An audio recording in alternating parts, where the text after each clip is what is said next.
કામ છે થોડીક વાર મને જવા આવું એ હારું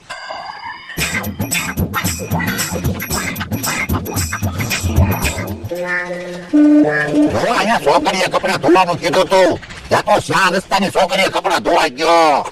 તો પણ તમે હરખું કહેતા હોય તો પછી પાછા મને ખીજાવ હે બાપા હજી પાછો આનો બને તારા લીધે તો બધા મારા દાંત કાઢે અને એમ થયું આ સુધરશે કાલ સુધરશે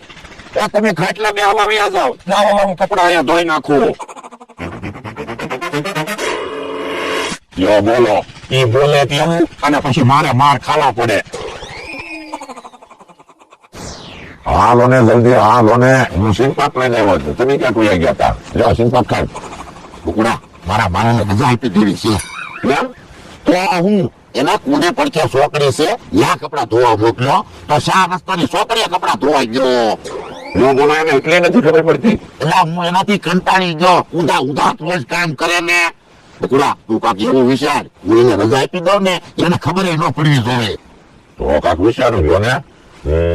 તો મારા વિયો જાય ને તો હું તને સિંપક ખવડાવીશ બસ સિંપક ને સિંપક તો હું લેવો છું ને 500 રૂપિયા આપજો એ હારું 500 રૂપિયા આપી બસ મને એક વિચાર કહો એ હું એક બાજુ જઈને તમારામાં ફોન કરીશ અને હું એમ કહીશ કે અર્જુન કાકા બોલું એટલે તમારે તમારા માણસને ફોન આપવાનો પછી હું બધું સંભાળી લઈશ એ વાંધો નહીં આમ હવે કઈ બોલતા નહીં કરી એવો યા કપડા ધોઈ આવ્યો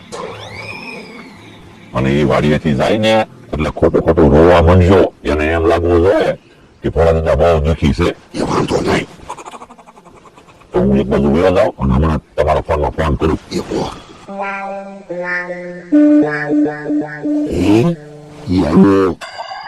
બોલો હવે હું રસોઈ બનાવીએ છીએ ખરખું કેજો પછી મને ન ખીજાતા એ અત્યારે રસોઈ નથી બનાવી તું કપડા ધોઈ થાકી ગયો છે ઘડીક બે યા હારું